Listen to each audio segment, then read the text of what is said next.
السلام عليكم ورحمة الله وبركاته. عاملين ايه؟ يا رب تكونوا بخير. النهاردة هنعمل خميرة طبيعية او خميرة بلدي. هعملها بقى في البيت بمية ودقيق بس، والخميرة ما شاء الله نشطة وجاهزة لأي معجنات تقدري تعجني بيها أي معجنات. والخميرة البيرة بتكون صحية جدا، وهقولك بقى على الخطوات المظبوطة، بس يا ريت تتابعيني للآخر، ويا ريت لو أول مرة تشوفي قناتي يا ريت تدعميني باللايك واشتراك للقناة علشان يوصلك مني كل جديد. في الاول هنجهز البطرمان اللي احنا هنعمل فيه الخميره. لازم يكون حجمه من فوق زي من تحت، ما يكونش ضيق من تحت وواسع من فوق، علشان الخميره نشوفها بتزيد معانا يوم بيوم ولا لا. وجهزت الدقيق اللي انا هعمل بيه السبع ايام. جبت 700 جرام، كل يوم هاخد منهم 100 جرام. الدقيق اللي انا بعمل بيه هو دقيق مدعم، يعني دقيق اسمر. ممكن تعملي بدقيق الحبه الكامله، وممكن تعملي بدقيق زيرو لو مفيش الحبه الكامله او دقيق اسمر. ولو عندك دقيق شعير بيكون أسرع في عملية الخمر، وكمان بتبقى الخميرة الطبيعية بتبقى مظبوطة 100%. يعني أي دقيق ممكن نعمل بيه. أول حاجة احنا هنعقم البطرمان بمية غالية، وبعد كده هننشفه بالمناديل ونبدأ نشتغل فيه. في الأول نزلت بالمية، وبعد كده هنزل بالدقيق، هقلب لحد ما كده ما يبقاش فيه دقيق، وبعد كده هوقف وهمسح كده وهعلم، وهجيب حاجة كده أعلم الخميرة علشان هشوفها هتزيد معايا يوم بيوم ولا لأ. الخميرة الطبيعية اللي احنا بنعملها في البيت لازما يكون كل حاجة متعقمة علشان ما يخش لهاش بكتيريا ضارة توقف معانا عملية الخمر. الخميرة اللي احنا هنعملها في البيت زي الكائن الحي، لازم هتتنفس وهنغذيها كل يوم لمدة 7 ايام. انا كده علمت عند اخر العجينة، حطيت الاستك هغطيها بالقماشة مش بغطا البطرمان، يعني ما ينفعش ان انت تبقى عاملة خميرة وتكبسي عليها الغطا. كده كان اول يوم. هنسيبها بقى 24 ساعة في المطبخ، يعني مش هندفيها ولا حاجة علشان الجو حر. وتاني يوم يا جماعة لون الخميرة بيتغير، بيبقى لونها كده رمادي، وكمان هي مش هتزيد قوي في اول يوم. انا كده اول مرة اعملها في الصيف، انا كنت بعملها على طول في الشتاء، كنت بدفي المية. النهاردة بعمل بمية عادية خالص من الحنفية. تاني يوم عملت مية ودقيق، 100 جرام مية 100 جرام دقيق، ومية زي ما قلتلك لازم تكون متعقمة بس مية باردة. كل يوم بنرفع الاستك عند اخر الخميرة. طب ازاي نعرف الخميرة شغالة ولا وقفت؟ الخميرة لما توقف ما تبقاش نشطة معاكي، هتلاقي مية على وش الخميرة من فوق، اعرفي كده ان الخميرة باظت. ممكن تعملي تجربة تانية وتشوفي بقى وتعقمي الحاجة اللي انت بتعملي فيها، علشان كده ممكن تكون دخلت لها بكتيريا ضارة. كده اليوم التاني، كده الخميرة مرت عليها يومين، انا بعمل في اليوم التالت، بس حابة ان انا اوريها لك في اليوم التالت زادت معايا شوية، وكمان ما فيهاش اي مية ومليانة فقاعات من جوه.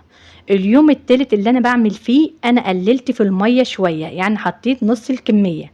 انا كنت بحط 100 جرام، حطيت 50 جرام، وحطيت كمان 100 جرام دقيق.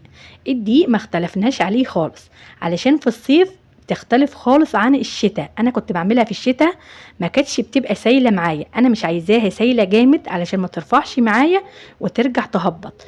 الخميره لو رفعت وهبطت فكده بتقل في عمليه الخمر. احنا عايزينها خميره ترفع مره واحده ما تهبطش تاني. يبقى كده في اليوم الاول هي مش هتزيد معانا، بس لون العجينه هيبقى رمادي. اليوم التالت هتبقى ريحتها كده هتشميها هتلاقيها زي الزبادي. اليوم التالت هتلاقيها مليانه فقاعات، بس ما ينفعش خالص ان هي تخمر معانا اي معجنات. اصبري عليها لحد 7 ايام علشان تبقى جاهزة معاكي ان هي تخمر اي معجنات هتعمليها. الخميرة في الصيف مش محتاجة ان احنا ندفيها في اي مكان، هتركنيها ممكن تحطيها في دولاب المطبخ. يعني كده يا جماعة يوم بيوم بتزيد الخميرة. في اليوم بعد اليوم الثالث، يعني انا كده هعمل اليوم الرابع، بس هوريك الاول. انا كده قلبت في الخميرة مليانة فقاعات وخمر، وريحتها كمان ظهرت جامد، بس ما ينفعش ان احنا نخمر بيها اي معجنات. يبقى هنعمل لمدة 7 ايام نفس الموضوع، بس بعد اليوم التاني انا غيرت في المية علشان هنا الجو حر، وعجينة الصيف تختلف خالص عن عجينة الشتاء. في الشتاء بتلاقيها كده رفعت ما بتهبطش، اما في الصيف هترفع معاكي وتهبط. احنا عايزين نعمل عملية خمر ما ترفعش وتهبط علشان ما تقلش معانا في عملية الخمر بعدين.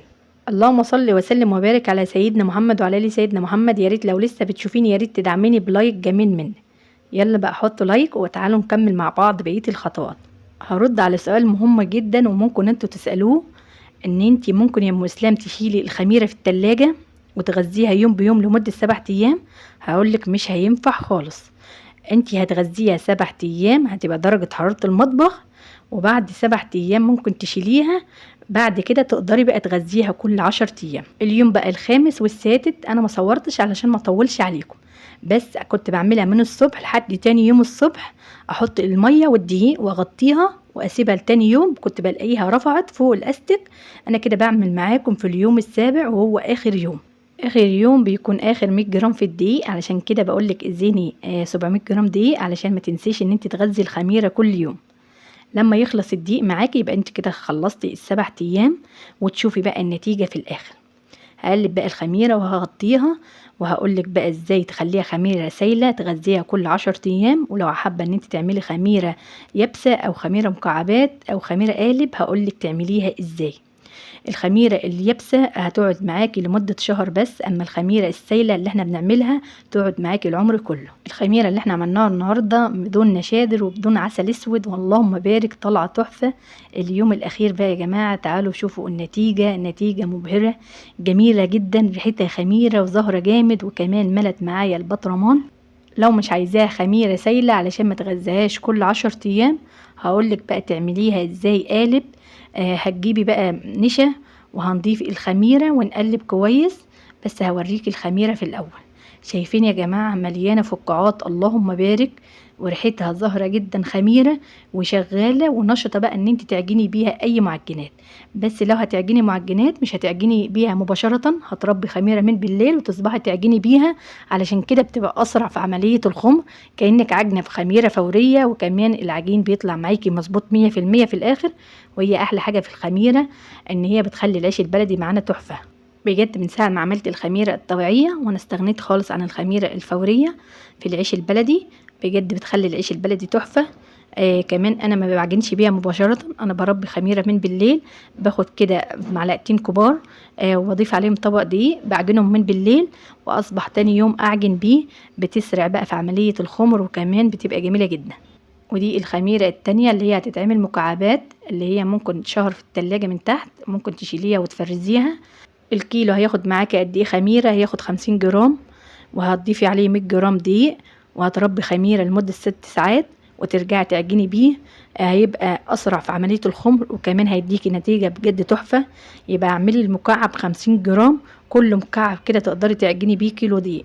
ولو هتعملي عيش بلدي على حسب الكمية اللي انت هتعمليها، ممكن تضيفي مكعبين او 3 وتعجني خميرة بيرة وتربيها من بالليل وتصبحي تعجني بيها. بجد العيش البلدي هيبقى معاكي تحفة. ولو هتخليها سايلة يبقى هتغذيها كل 10 ايام وتربي منها خميرة من بالليل تصبحي تعجني بيها، بجد هيبقى معاكي العيش تحفة. اتمنى بجد ان يكون شرحي بسيط، واتمنى ان انت تعملي بلايك واشتراك للقناة، واستناني فيديو جديد.